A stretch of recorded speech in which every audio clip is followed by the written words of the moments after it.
Hey gang, welcome to another volume of Uncle Josh's True Scary Stories. Before we begin, remember that one of these stories is my own, and if you can guess which one it is, you'll be entered to win a $20 Amazon.com gift card. All you have to do is post your guess in the comments below, or email me, unclejoshtruescarystories@gmail.com. All correct entries will be placed in the old magic hat, and a random listener will win. Now, sit back and enjoy some true scary stories.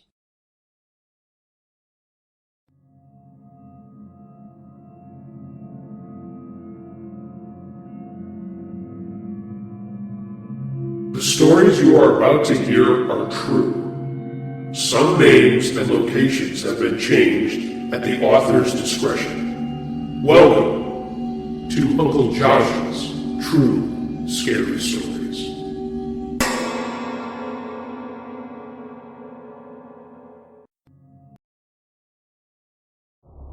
The Boys in the Back Room. Ghosts have been part of my life for a long time. I'm one of those sensitive ones, as they say. I was 45 years old and used to strange things. I was staying with my father and stepmother Lois while she was recovering from an illness. The house is in the Mother Lode Gold Country in California, old and very big. Lois's room was off the downstairs hall in the back. Dad's was across from hers, and I was in the guest room next to the family room. The second story had been empty for years. It was winter, and I was sitting in the old dining room, which was now called the family room. It was around 11 p.m., and I was watching television. Lois and my father were both asleep when I heard her trying to get something from her night table. Sounds really echoed through this big old house, and I could hear very clearly the small bottles rattling, and the unmistakable tink-tink, rattle-clink. I could imagine her leaning over her potty chair at her bedside, reaching for a Kleenex or a water glass. I'd gone in there quite a few times giving her this or that during the evenings before. The rattlings continued until I heard a loud clunk. I knew something was going to break, or she was going to fall off the bed and maybe even into her john. I pulled myself out of my comfortable chair with a small bit of irritation and walked quickly down the long, darkened hallway. In one stride, I swung her partially open door wide open, leaned in over the bed and said, "What's the matter, Lois?" 6 rough-looking men stood at a tavern's bar with glasses raised at the side of her bed. A huge, gaudy, gilded mirror hung behind the long, dark bar, reflecting a chandelier we didn't have. They looked like miners or drovers of some kind. They didn't make a sound, but looked at me wild-eyed as I was looking at them. Lois was on her side, facing away from the men who stood beside her bed. Her water glass and vials of pills on her night table blended with and faded among the dark clothing and long legs of the men. The men shifted their weight, and one man raised both arms straight up, still holding a shot glass as though he was at gunpoint. Another small, stout fellow with a rather bushy mustache grabbed at his shirt front with his hands and dropped his drink. Then suddenly, the entire scene stopped all movement. No sounds. Nothing. They all continued to stand with their glasses raised, with surprised looks on their faces as I slowly began to turn around. My right hand still held the doorknob, and I remember I pulled with all my might to stop the forward motion and go back. I realized that I was still moving toward them, drawing closer and closer in the dark. I swung around, scrambling wildly for the other side of the door with my other hand. I caught the knob and, like in a dream, slowly turned, ever so slowly reaching the doorway, and even slower yet, I got through it. I was pulling myself with every ounce of strength that I had. My feet felt like lead. My steps began to stagger by the time I reached the lamplight. I slammed back into my chair and listened. My heart was pounding, and I was gasping for air so loudly it was hard to hear. It was deathly quiet as I sat there listening for sounds from down the dark hallway. Soon they came again. Small tinklings, rustlings, and then the unmistakable clatter of sounds of a bar. Like it was perhaps a few doors away. Bottles on glasses, clinking and the dull whack of a full bottle on a heavy old bar, the knock of a heavy shot glass. I could hear many muffled voices, like a room full of people you hear through a closed door, but you can't quite understand the conversation. I didn't go back into Lois's room that night. The noises stopped a little while later and didn't return for quite a long while. When they did return, they were more faint. I listened to them, but I stayed in my chair. And I didn't tell anyone because I wanted to think about every detail with no outside influence. And besides, I wasn't so sure anybody else would actually believe me. I'm not even sure anybody else could hear them but me. A few weeks later, my sister came to visit, and on one night, again came the clinking and clattering from Lois's room. I ignored it until my sister said, "Aren't you going in there? She's going to upset the whole nightstand." I said, "If you want to see something cool, why don't you go?" She looked a little puzzled, but got up and went to Lois's room. She came right back out and said, "She's turned the other way. She wasn't doing anything. I don't know what it was. What was I supposed to see?" she asked. I was a little disappointed, to say the least, but I guess at least someone else could hear them besides me. From the relatively calm look on her face, I knew my sister hadn't seen the boys in the back room as I had, but then she added, "What in the world does Lois have that long, heavy table in there for?" I've heard the boys at the bar many times since, but I leave them alone, and they don't come out of the room. Well, that's not totally true.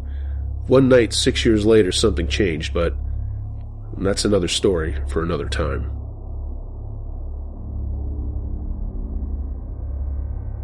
The Thing in the Woods. I was out with my two brothers and my dad fishing at around midnight. I was about 12 or 13 at the time. William was older and Jason was younger. We were on a bridge that stood over a large body of water, and I was honestly becoming a bit bored since we had been fishing for the past hour. The only really exciting thing that had happened was when my dad hooked a skate. There was a kick watching him struggle to maintain the pole. He had let out a mean stream of curses when his line snapped, signaling his loss in the battle, and the rest of us laughed. The area was surrounded by forest and was beautifully lit by the night sky. I would look over the bridge's walls countless times just to see the moon's light reflecting off the dark, steady waves. Upon stating that I wasn't having any fun, William led Jason and I down to a large blackberry bush. It was set just next to the beginning of the bridge, so my dad could still see us. With our group we had 4 dogs, 2 of them German Shepherds, 1 a Border Collie, and the other a Foxhound Akita mix. The female German Shepherd was Charlie. The male German Shepherd was Simon. The Foxhound mix was Buddy, and the Border Collie was Sophie. We weren't really collecting the berries out of the bush. It was more of a pick-and-eat thing. Every now and then one of us would shout out, startled by the sudden prick of their finger from a thorn. Charlie and Buddy were my personal dogs, leaving Jason with Sophie and my dad with Simon. As I was feeling around for berries with Charlie sitting at my side, Jason left to give my dad some. I turned around to watch him go, Sophie at his heels. Before I could turn back around to face the bush, something caught my eye. Something big. My first thought was that it was a tree, that is, until it turned its head towards me. It locked eyes with mine, and I felt paralyzed by fear.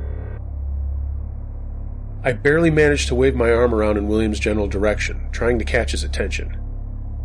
He must have noticed as he responded with a quiet, "Yeah?" Turning to see what I was looking at, he began to say something, but immediately stopped. All emotion drained from his now pale face. "Who is that?" he asked. I could only mumble, "What is that?" This thing was massive. The only color you could see from the creature came from its eyes. They were wide and human-like. From where I stood, they almost looked orange.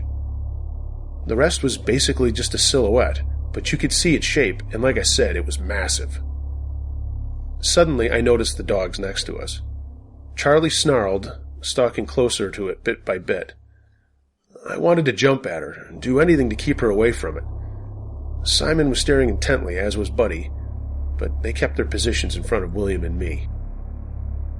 This thing was standing on its hind legs, but it looked like a big, hairy dog, I guess. At least something with long, pointed ears. I could start to make things out in the dark and saw that it had really long fingers, or I guess maybe claws. It leaned forward a bit, but not much. Almost as if it wanted to intensify its glare, maybe just get a better look at us.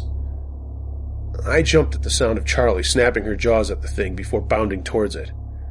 I nearly choked on my breath as Buddy followed her, and I frantically looked around for Simon, who was cowering behind William with his head bowed down, growling.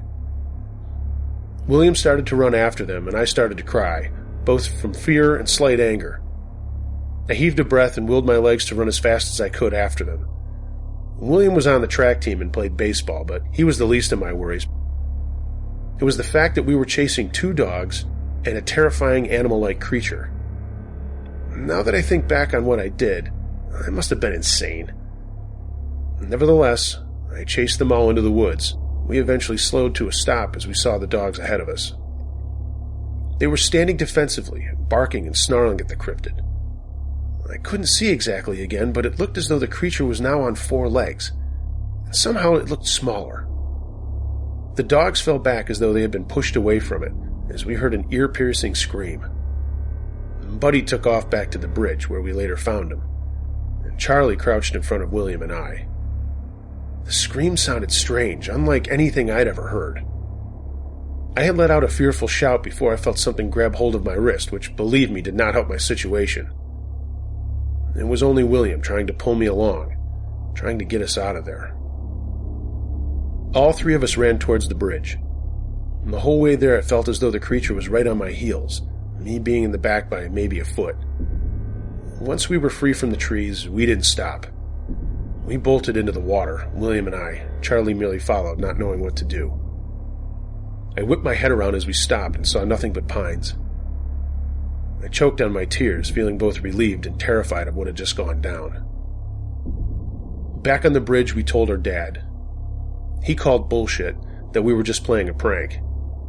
But we asked him, "You heard the scream, didn't you?" He blew us off completely and continued fishing. He was, and still is, a skeptic. "Gotta see it to believe it," is his motto when it comes to the paranormal. I honestly don't know what that thing was, and I don't know if I really want to. But I do know something. We are not the only ones who have seen it. That's impossible.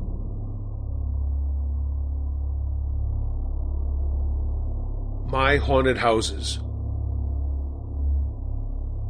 I grew up in a house in Johnstown, Pennsylvania, and I believe it was very haunted. I used to have a huge collection of Barbie cards. They were trading cards, much like baseball cards, but had different Barbies on them from the years. I kept them hidden by my bed as they were a comfort to me, and one night I put them in my secret spot, but the next morning they were gone. They never showed up again, and everyone swears they did not take them. And that's when I thought something was afoot. I slept in a small room right across from the attic stairs, and I always kept the door open because I was afraid of the dark, and there was a small nightlight in the hallway. One night I awoke with the feeling that I was being stared at, and I looked over at the attic stairs, and there sat this beautiful woman with long, dark hair put into a bun on the top of her head. She was wearing a beautiful dress like someone from the 40s or 50s, and she just looked down at me and smiled, and disappeared. Another time I was with my longtime childhood friend, and our mothers were having a garage sale at his late uncle's house, who had just passed. My friend and I were in the living room of the house playing, as our mothers and my older brother were in the garage taking care of the sale.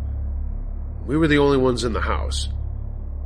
All of a sudden, we heard a noise, and looked at the staircase, and it sounded like a whole herd of horses was running down the staircase.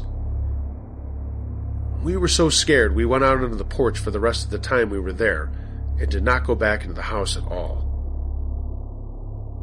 There is one small cemetery in the Hornerstown section of Johnstown. There is a statue there that is nicknamed Bloody Mary. Yeah, I know, you've all heard this story, I'm sure. And the statue changes every night, whether it be her dress or her facial expression. I know no one's going to believe me, but I've seen it. I only went there once, and will not go back again. It is said that if you stand on her grave and defile it in any way, she will come to you at night to hurt or kill you. Being a youngster while I was there, I assure you I didn't defile it, but I was smoking a cigarette. That night, I heard something coming towards my room, someone lightly walking with a silk or satin dress, and anyone can recognize the sound of one of those dresses when someone is walking in one. I was scared. The rest of my family was asleep, so I know it wasn't any of them. I looked out of my window, didn't see anyone, but I still heard something walking towards me in that silk dress. I freaked out, woke up my older sister, and then slept in her room that night. Later, we were living in the West End section of Johnstown, and my sister lived right next to us. We lived in a double house. She said that there were spirits there. I didn't see or feel anything until one night she asked me to watch my nieces until she came home from the store. One of my nieces was sleeping in her parents' room, and I was outside. I heard her cry out, so I raced up to make sure she was fine, and I sat there and rocked her. Everyone was outside at the time, and no one was in the house, but I looked out toward the hallway and saw a black figure of a male with some kind of hat on. Kind of looked like a cowboy hat, but not as curvy. I'm terribly describing this. I didn't say anything, as I did not want to upset my niece, so I carried her outside until her parents came home. We still live in the West End, but in a different house. Still a double, though, and I live on one side with my family, and my sister lives on the other side with her family. The only story I have from my side of the house is one night my daughter was sleeping, and all of a sudden she started screaming hysterically and came running to my room, but then stopped outside the door, and then walked back to her room. My husband and I woke up and raced to see what was wrong. She was still sobbing, saying, Mommy, what's going on? What's going on? I don't understand. What's happening to me?" I asked her what she meant, and she said that there was a ball of light that came out of her closet, and she got up to follow it, and it went into my room and then disappeared. I had no clue what to tell her. Every now and then things will disappear from around the house, like we have a friendly poltergeist or something. Nothing harmful. However, on my sister's side of the house, her oldest daughter has seen a floating head, and there is something that has made a lot of noises in the attic. I talked to a Native American friend about how to get rid of the harmful spirits, and we cleansed the house with sage, sweetgrass, tobacco, and pine lit in a seashell. Thankfully, whatever was there has gone away, but I do think that my friendly, mischievous poltergeist goes over to the other side of the house, as my sister has stuff that goes missing too. She also has dreams about evil children in her attic, but there is never any activity to suggest there is. Or maybe that's what we drove out with our smudging. Do You Need a Ride? By Asian Girl Pantsu. I work at a retail store, and I detest my job with all my heart. Because I was a dumb shit and I always said I'm always available, they routinely fuck me over and put me on nights. But I whine and bitch and moan, and then digress. I guess I'm okay working nights since I do get to see my boyfriend when he picks me up. My boyfriend usually gets off at 10:30, but he doesn't leave until 11, so most nights I have to wait for him.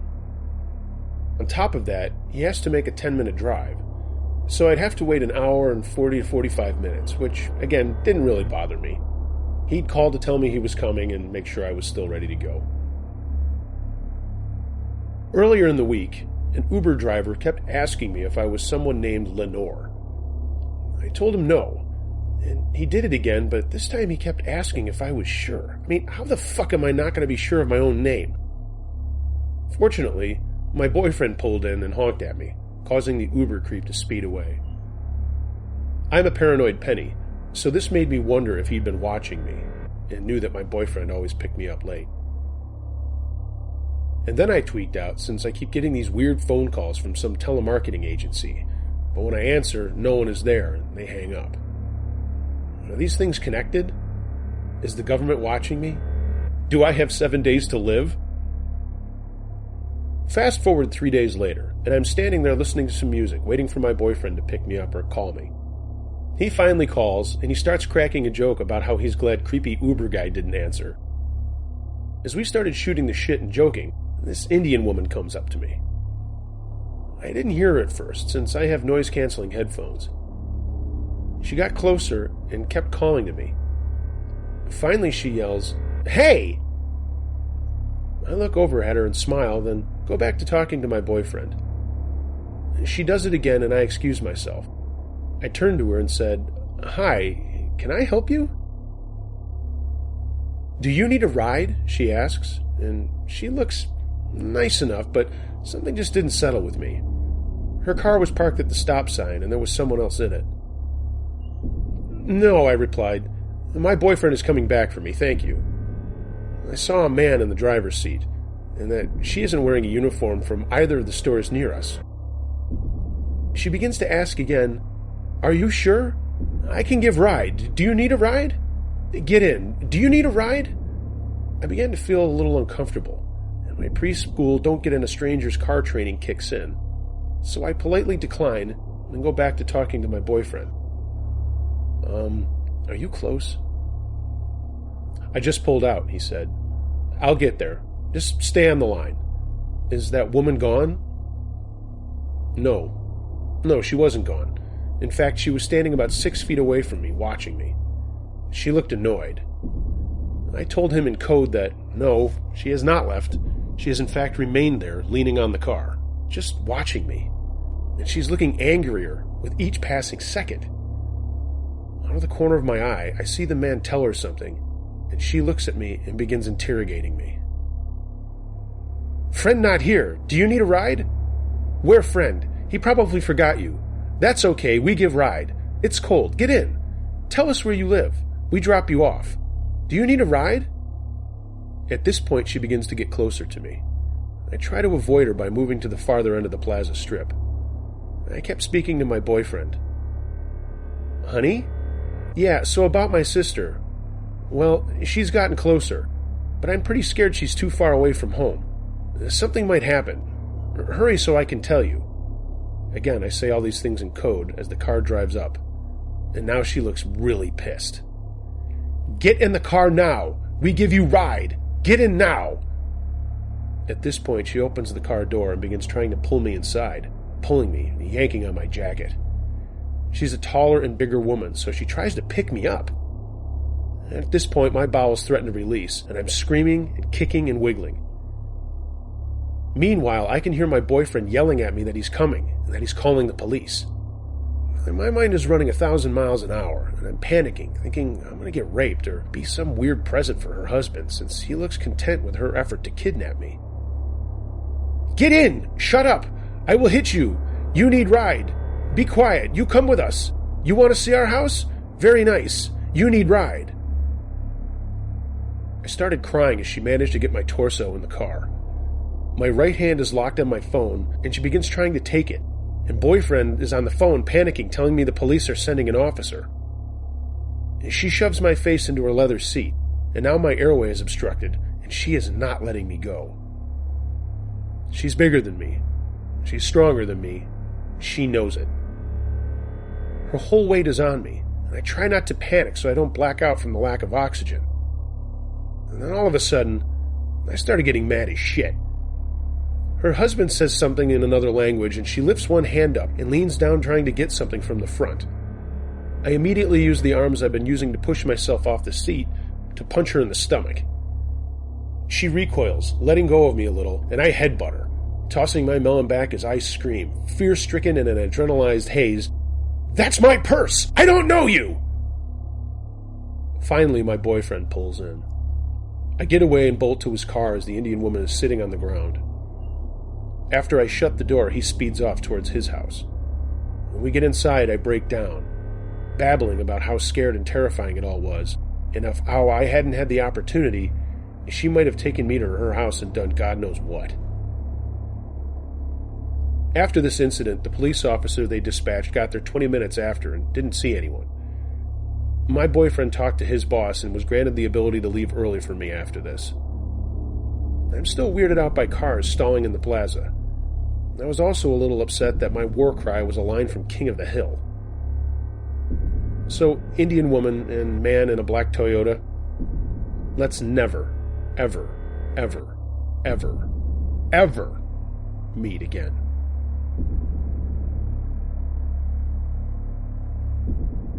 The house in the country. My wife and I were wed in 2004, and we decided to move out of the duplex we were living in and into a house out in the country. It was closer to her work and not too far from the university I was attending for my master's degree. We knew the woman who lived there before us. She was a friend of my wife's family and was the one who told us about the place. She was moving out, and the rent was reasonable. The landlord lived next door, and we were ready for a change. The house was built in the 1880s and was at first home to a group of nuns for a long time. Their church was about a half-mile away. It's still there now, but now it's a museum. Over time, various families had lived there, and the landlord did too, before building an addition on and then renting it out after he built his new home next door. It was old, the basement had a dirt floor, and it got cold as ice in the winter because the heating system sucked. The first floor was divided into a kitchen in the back, a dining room, a back room off of the dining room, another bathroom off the side of the dining room, and a laundry room to the right. A living room spilled into the dining room, making it one large front room, and then there was another room off the living room separated by a door. I mainly used that room for my guitars and other stuff I hadn't put away. I had quit a construction job. It was too much of a commute and spent time at home working on my school stuff or substitute teaching. I was home a lot more than my bride. It was then that I began to notice odd things around the house. I would often hear children playing, but there were no kids around us. The people across the street were retired, and the landlord's kids were grown up and out of the house. Nonetheless, I would hear the giggling coming from the front room often. One night I was at school, and my wife was upstairs in the master bedroom. There was another room at the front of the house, and our dog was standing at the top of the stairs that split both rooms. He was looking into the front room, growling and bristling. He then began backing into my wife as if to protect her. He had never acted like this, so it freaked her out. She called her father, thinking someone was in the house. He came out and checked, but there wasn't anyone there. The dog would often look into that front room and growl. That winter, I put electric candles in all the front windows of the place, and one in the upstairs front room would always turn itself off. The bulbs were fine, the cord was good, and there was nothing wrong with the outlet. None of the other lights ever went out. It was odd. I finally told my bride about the kids playing sounds, and she started to get weirded out. Odd little things continued to happen, but the kids were the mainstay. In the spring, my bride went to a wedding shower for the woman who used to live in the house.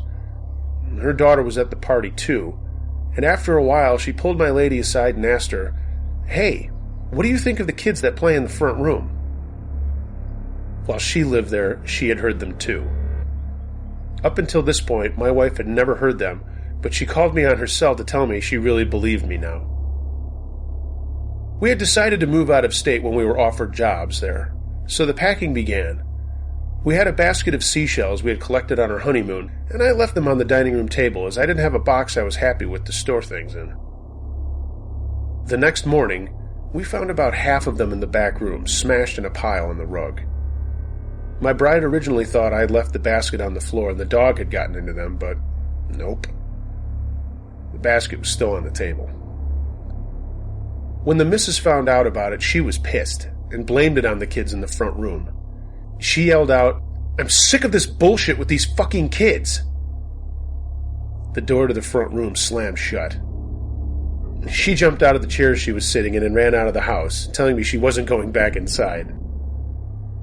I giggled, got her to calm down, and eventually we left a couple of weeks later. I'm not sure what was up with that place, and I doubt the nuns had anything to do with it, but I did have the sense of an older woman and man often too. There was also this very cool stone table and benches in the forest behind our house that the landlord told me about. I hiked up there and saw it. It's pretty cool. It's a group of stone benches surrounding a round table. Looks really medieval. I recently spoke with him as we are back in town, and he gave me permission to go up and take pictures of it. I'm not sure if anything weird was going on back there that maybe affected things in this house that we lived in. It was a neat house, but I don't think I'll rent or buy anything that old again. The Fingerprint Ghost. It was the last place we would have expected to have trouble with. Our first apartment was in one of the standard large complexes that you see popping up in suburbia. It was about 20 years old, but here were a lot of old fruit trees on the ground, so it may have been built on the site of an old farmstead, something that is actually quite common in this area. Maybe our difficulties stemmed from this. On the other hand, such complexes tend to have a high tenant turnover, and some residents leave quite suddenly. Anyway, it started out with the usual irregularities that often accompany these incidences. Lights would be on and off when you would swear they hadn't been on that way or when you left the room. The same goes for doors opening and closing. Objects would be moved from where you had put them, and pictures would go all askance. At about the same time when it began to dawn on us that there might be something to these occurrences, the fingerprints started showing up. Again, we didn't realize at first what was happening. It just seemed like my husband and I were getting extremely messy.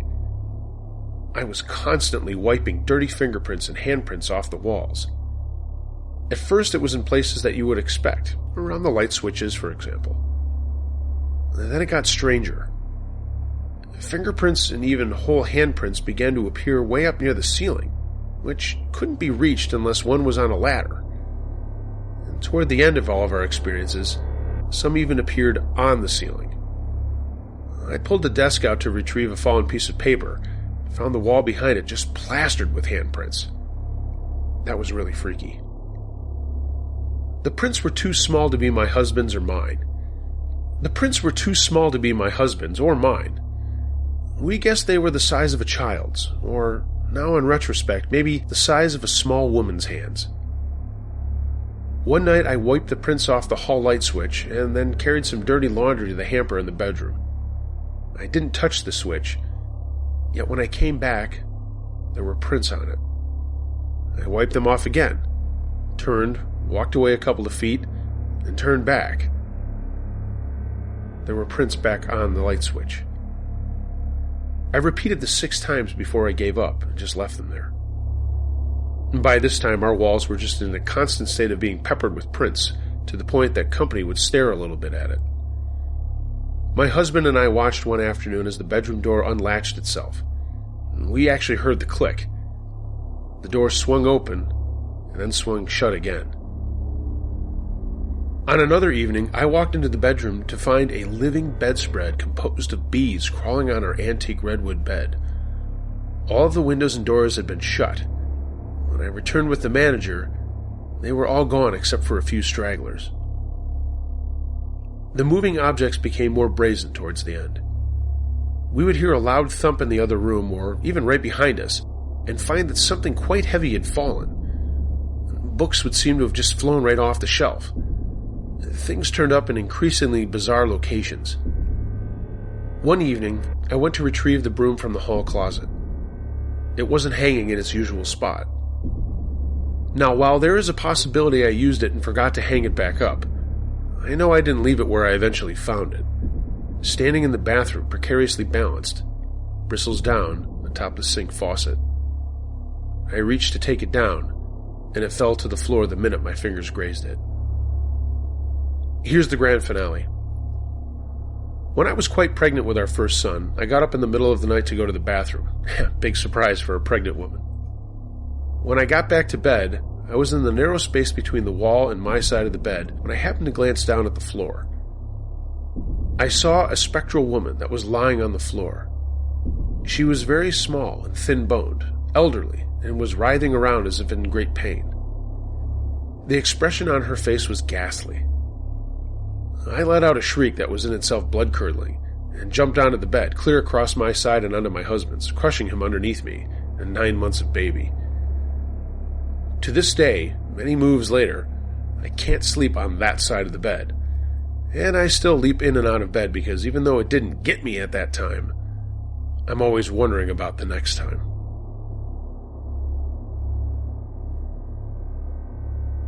An alien encounter. This is the first time I've ever tried to write this down. The first time telling anyone outside the family.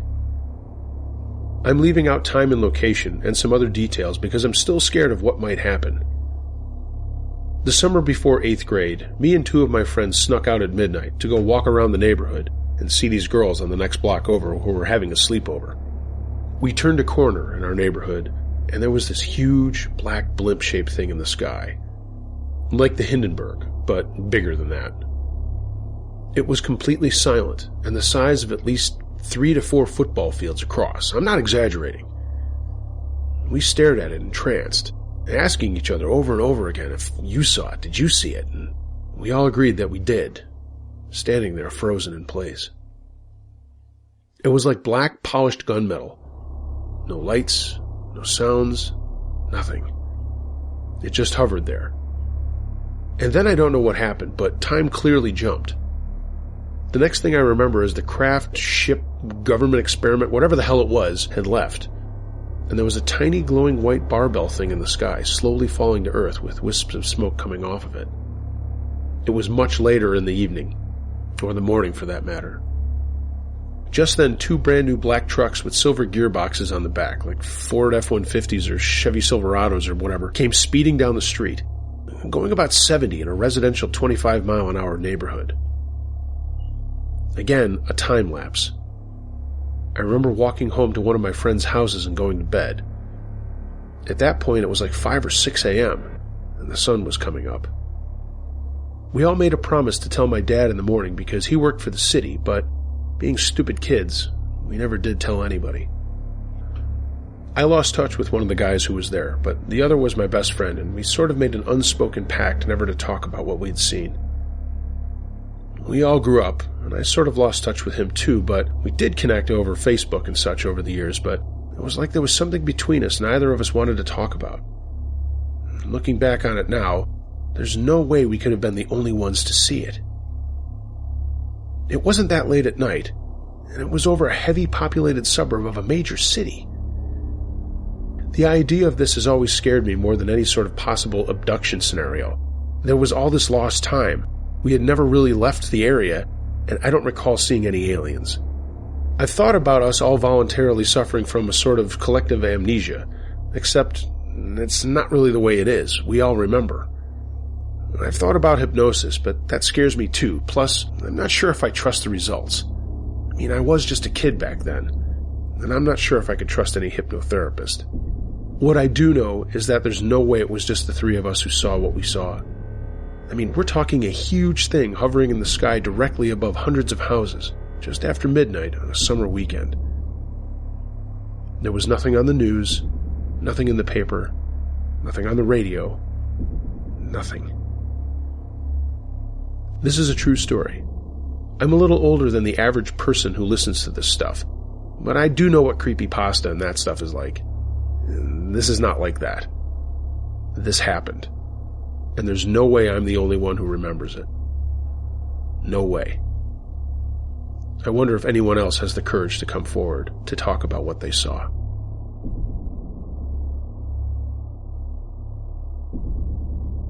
A trip to Black Star Canyon. When I was a teenager, living in Orange County, California, a friend of mine and I went out to a place called Black Star Canyon. Black Star is just that, a long canyon that winds down from the Santa Ana Mountains into the OC. We brought an air rifle with us so that we could do some shooting, too. We headed up a side canyon a ways and were sitting on a large boulder under an oak tree. As we had walked along, we had been firing away at several birds and such. While we were sitting there, we heard some very peculiar noises. They were like crow calls, but had a very unearthly sound to them. I have never heard a crow that sounded similar before or since. There's no real way I can describe it with this medium, how strange they sounded. I remarked to my friend that it sounded like a human trying to imitate a crow. We weren't getting scared, but we were uneasy. It was unlike anything either of us had ever heard before. As if the sounds weren't bad enough, we saw the crow itself start to fly around us, just above the top of the oak tree we were sitting under. It was huge, and we could hear the sound of it flapping its wings, a strange kind of swishing sound. It then continued to utter its eerie calls again. The wind kicked up and started to blow the tree about quite violently. There had been very little wind up until this time. And this was more than we really wanted to handle, so we decided to head out. When we got back down to the main canyon, we got our senses back and weren't as uneasy, as the crow had not followed us. In this part of the canyon, there were a few foundations of houses and buildings that had either been torn down or washed away by flooding. As we were walking through this area, we saw a small cottontail rabbit sitting next to a tree. I had the rifle and shot it, but it acted as though it had felt nothing. I know I hit it because I saw a flattening displacement of the fur. We were shocked, and I passed the gun to my friend, who pumped it up, loaded it up, and shot it again. He too hit it, no doubt about it. The rabbit continued to just sit there looking at us. It was no more than 10 yards away, and this air rifle had been pumped up to about 8 times between each shot, and it was plenty powerful enough to penetrate a rabbit. I then took the gun back, pumped it up again, and shot the rabbit a 3rd time. Still, it continued to just sit there and stare at us. Mind you, all this time we were still talking to each other and standing out in the open. Anyone who has hunted rabbits can tell you that this is atypical behavior for a rabbit that is being shot, and we started to get uneasy again. We decided that we had to finish him off, so my friend took the gun, pumped it up, and then we both walked to within 6 feet of the rabbit, who just continued to sit there. Holding the rifle in one hand, he extended it toward the creature and fired again. The barrel was only about a foot or so from it, and the shot hit an ear, causing it to be bent and broken at a 90-degree angle. It then rambled off, but not at a full-speed run. At this point, let me say that I know this sounds cruel to many of you, but please remember, I was a teenage male at the time and just raging with hormones. The wind kicked up again. Now we were getting more scared and headed for the car. Before we got there, we looked up at an exposed area of the side of the canyon, and both of us saw a sight I will never forget. A group of some kind of creatures walking together. They were all black and seemed to almost walk in formation. We both were reminded of penguins by the way they walked. One odd thing was that the whole group moved in perfect unison. They headed down the hillside a ways and then stopped. After a brief interval, they all headed down the hill a ways again and then stopped. I estimate the height of these things to have been about 2 feet tall, and like I said, they were all black, with an outline that suggested an upright creature. I know it sounds bizarre, but that's really what they looked like. After watching these things come down the hill a while, I finally said that they were after us and that we had to get the hell out of there. We then ran to the car, fearing for our lives. But the game was not up when we got to the car. When my friend tried to start it, nothing happened. He turned the key a few more times. Still nothing. Finally, the engine turned over once or twice, and a loud popping noise came from the engine compartment, followed by a thick black smoke that drifted up from under the hood. At this point, we were almost beside ourselves with fear. We knew that somehow all this stuff was connected. We opened the hood and looked at the engine, but there was no fire, and nothing looked amiss. We then tried it again, and it started right up. Needless to say, we sped off down the road. That car had never exhibited that kind of behavior before or after the incident, and a more thorough examination of the engine performed later revealed there was no trouble. About 5 years after this happened, I chanced to see an article in a local newspaper that related various historical facts about Orange County. One story caught my eye and immediately made me think of my story. It related that when the Spanish ruled California and the missions were in full operation, there was a small band of Native Americans who lived in Black Star Canyon. I don't remember all the details of the article very well, but it seems that they were a peaceful tribe who did not want to submit to the missionary efforts of the Spanish. So, one day, a group of conquistadors marched up into the canyon and annihilated the entire tribe. This much, at least, is a historical fact that can be verified. After reading that article, the whole experience came back to me and made sense for the first time. I thought of the rabbit, so peaceful and harmless, and us shooting it out of pure ignorance. I can't help liking it to the Indians being massacred. And what about the crow messenger? I thought that it sounded human because the spirit of one of the dead Indians was speaking through it. And the hideous little black creatures walking in formation, they were the Spanish soldiers approaching the village. Of course, those are my observations made after finding out that a band of Indians had been wiped out there. Before I read that article, the incident was just strange and scary. Now the memory of it fills me with a profound feeling of sadness and loss.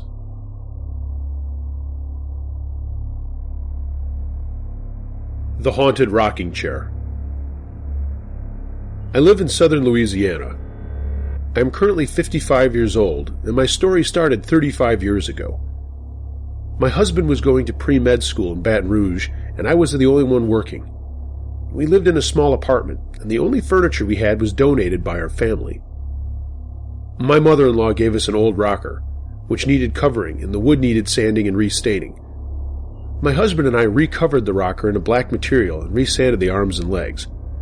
The rocker was very old, very heavy, but very comfortable. My husband then transferred to Monroe to attend pharmacy school. There, I got a job at a local bank. During the last year of his schooling, I became pregnant with our first child, and after 7 months of pregnancy, my doctor took me off of work and put me on partial bed rest. My husband had to get a part-time job, and he would attend school all day and then work from 3 p.m. to 10 p.m. or later at the school cafeteria, which left me home by myself every night, except for the weekends. Around my 8th month of pregnancy, I was laying on the sleeper couch in the living room watching television. By this time, we had purchased a very small mobile home when we moved to Monroe. I had the living room/kitchen light on, and all of a sudden, the rocker started rocking. At first very slowly, and then it kind of slowed down a little more, but then it got a little faster. I sat up, just staring and saying, "Oh my God, oh my God, oh my God, oh my God." I stood up and slowly walked out of the mobile home and went to my neighbor's trailer. We lived in a large trailer park, and we were friends with a lot of people who lived there. My next-door neighbor's lights were on, and her husband also worked nights, so I told her I could not sleep and I wasn't feeling well, and wanted to stay at her place until my husband got home. I was too ashamed to tell her what I had really just witnessed. When my husband came home, I told him I was too scared to go back in the house. He just laughed at me and said I was seeing things, and I had probably fallen asleep and dreamed it all. I assured him this was not the case, and he said it was probably the air conditioning vent on the floor making the chair rock. I said, "Well, if that's the case, how come I just now noticed it? And I'm always home." He then moved the rocker totally away from the vent. Days and nights passed, and many a night the same thing would happen. It only occurred at night between 8 and 9, and when I was alone. I started making every excuse I could to go visit the neighbors. My husband was really starting to get worried about me, and said it had to do with my pregnancy and being put to bed rest. He did not want me to tell anyone what I was seeing.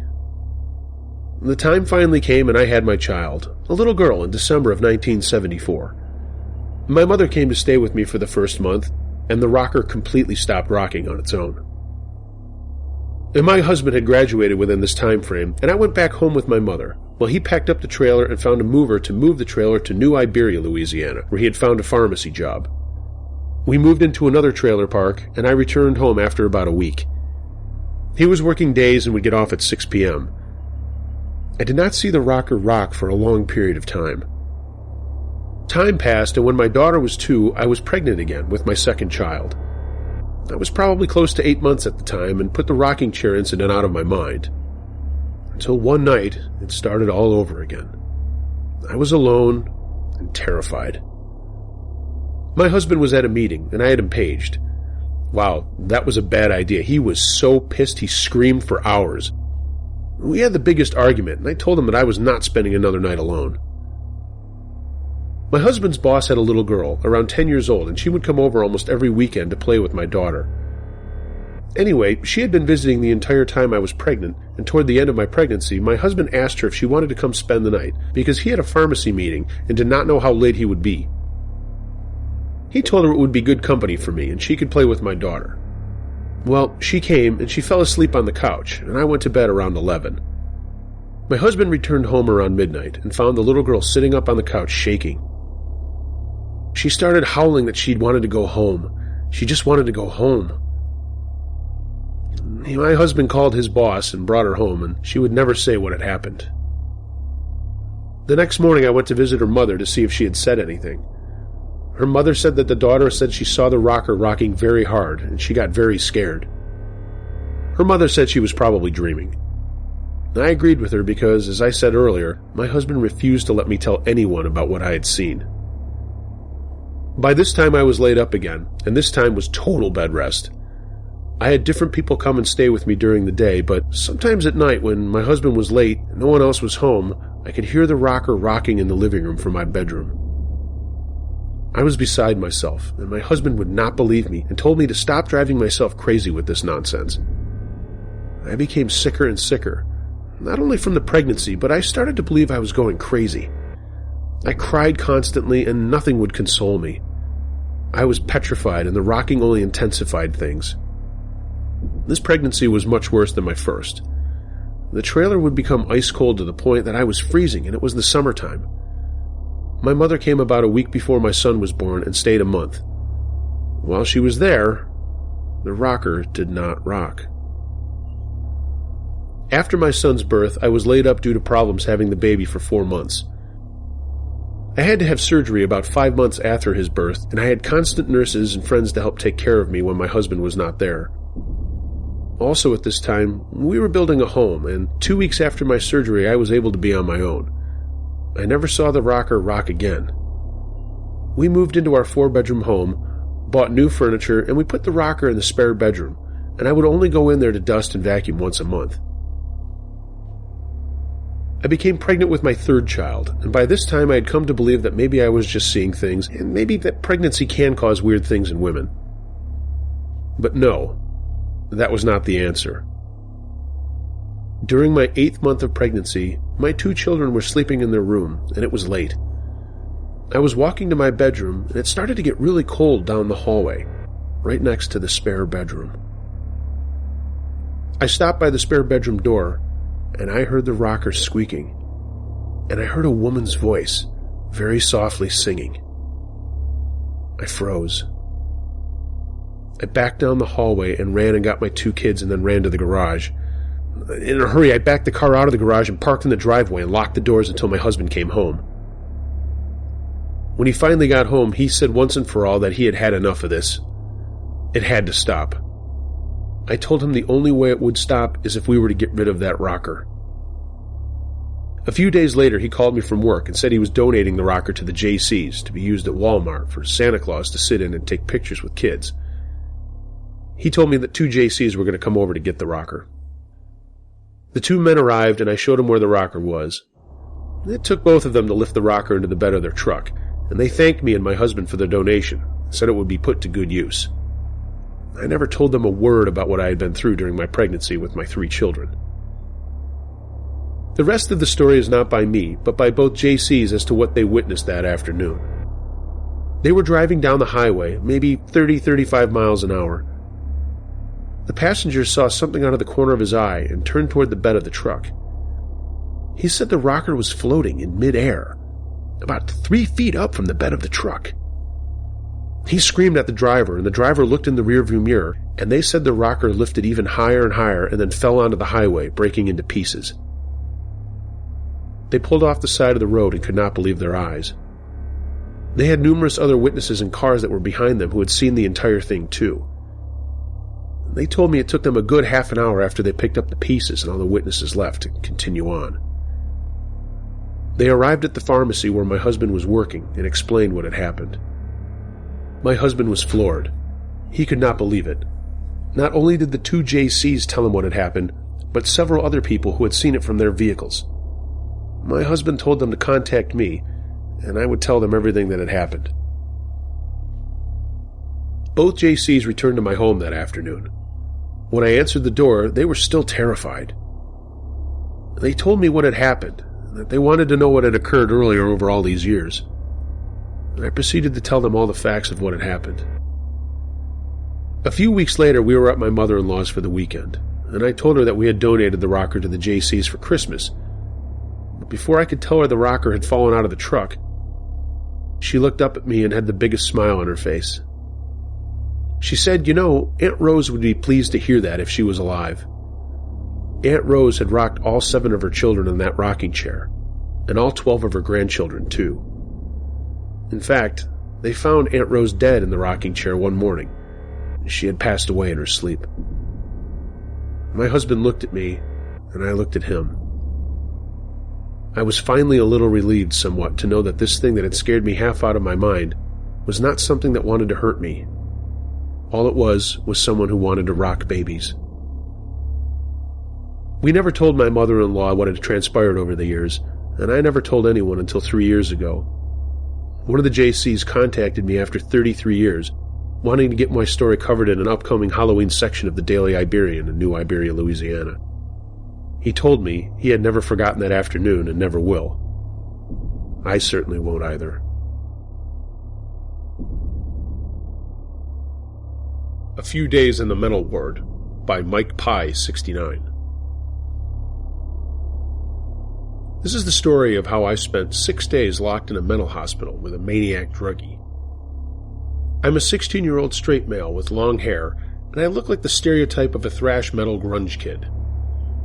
Around a month ago, I was committed to a mental health facility for depression and attempted suicide. A week before I got home, after getting made fun of on the bus, I was done, so when I got home I tried to hang myself from a light fixture. I failed and ripped the light fixture right from my bedroom ceiling. I knocked myself out and woke up in the hospital.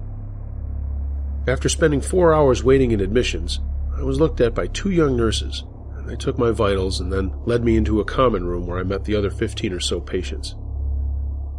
I walked right past them and slammed my head down on the table and began to cry uncontrollably, and I was really regretting trying to kill myself.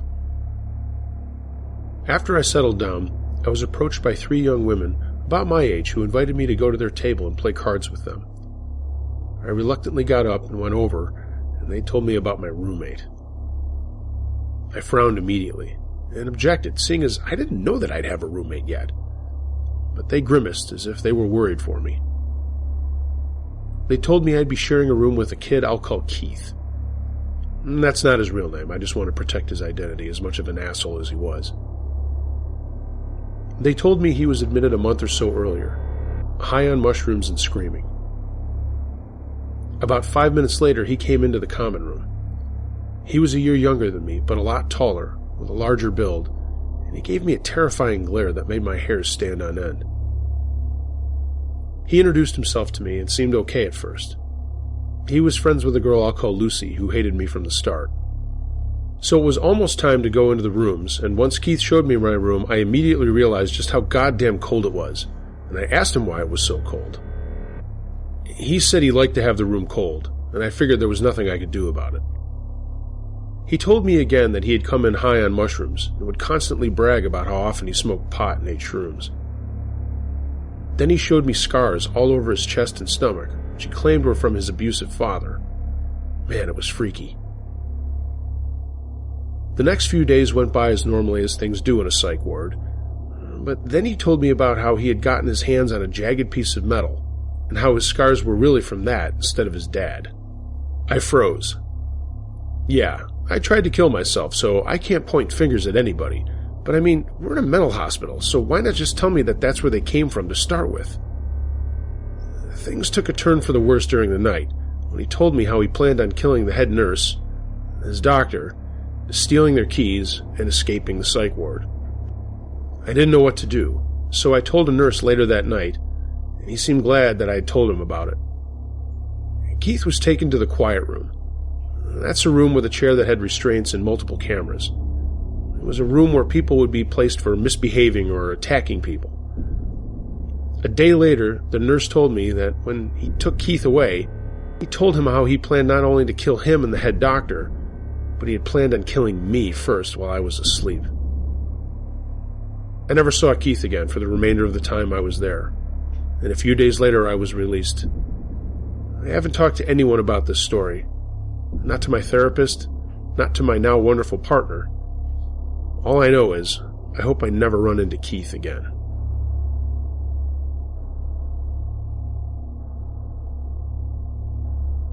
The Lost Child in Our House. When I was 15, my family moved into a beautiful house. It had 3 bedrooms, 2 bathrooms, and a huge yard. The perfect place, we thought. My room was next to the master bedroom, and when we first got there, I was in my room unpacking with my cat that I had at the time. She was laying on my bed. Her name was Sabrina. Then I heard a baby crying. I thought maybe I had left the TV on, but it was off. I looked over to Sabrina. She had heard it too. The thing is, there was no baby in my family at that time. I got up off the floor and got onto the bed with my cat. The next day, I didn't say anything to anyone. But the next night, the same thing happened. We heard the baby crying again. That night, around 3:30 in the morning, my door was open a little bit, and I thought I saw my mom. So I asked, "Mom, can you please close the door?" And she said, "Sure, honey," and closed it. But that whole time, Sabrina had her ears down, and she never does that. When I asked my mom about it the next day, she said she was sound asleep at 3:30, and that couldn't have been her, but I must have been dreaming. Later that next day, I saw my grandma, and I told her everything that had been going on in the house since we moved in. She said I should sing a lullaby for the baby and say a prayer to send the baby back into the light. And that night, when the baby started to cry, I took a stuffed animal and put it by the wall where I heard her crying, and then started to sing. Then Sabrina came over next to me and looked at the wall. The crying stopped, so I said a prayer and went back to bed. But in the living room, I could still hear things going on later, like at about 1 in the morning. And I would hear things that sometimes sounded like a gun going off, but there were no guns in our house, and that kept up for many, many days. I started to ask people on the block about the house, and I heard some really bad things about it. Apparently, a man a few years ago killed his wife and 1-year-old baby girl in the house. He had started stabbing his wife in the master bedroom, and she had tried to get away to the baby's room, which was now my room, and in the hallway he cut her neck, and she died slowly there. He then went and got the baby and held her under water in the bathroom. After this, he blew his head off in the fireplace with a shotgun. The owner had covered it up and never told us any of these things. When my mom finally heard about that, we moved. I hope that the baby and the mother find peace in the light one day. As for the baby killer, I hope he relives his death till the end of time.